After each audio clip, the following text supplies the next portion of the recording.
Hi hello. तुम्हाला unlimited मनी पाहिजे असेल ते हे बघा. ही जे अनलिमिटेड आहे ही ते अनलिमिटेड मनी आहे. ही अनलिमिटेड मनी आणण्यासाठी इथं आपलं RJS टाकायला लागेल मोठ्या अक्षरात, आणि खाली हा जो डॅश आणला आहे,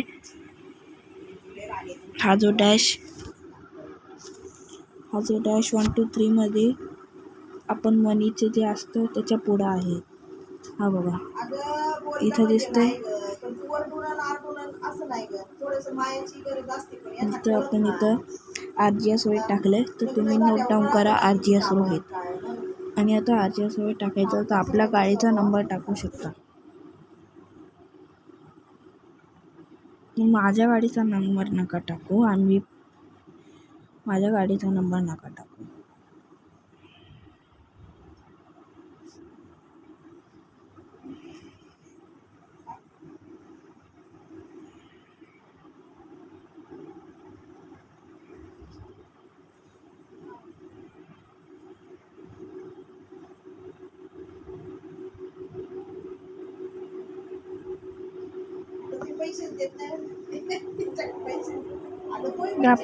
माझ्या गाडीचा नंबर टाकला आहे. तुम्ही तुमच्या गाडीचा नंबर टाका. जो तुमची गाडी घरची आहे ती गाडीचा नंबर टाका. मी माझ्या गाडीचा नंबर टाकला आहे. तर अनलिमिटेड मनी आणण्यासाठी RJS रोहित टाकायला लागेल. थँक्यू. बाय. सबस्क्राईब करा, लाईक करा, शेअर करा.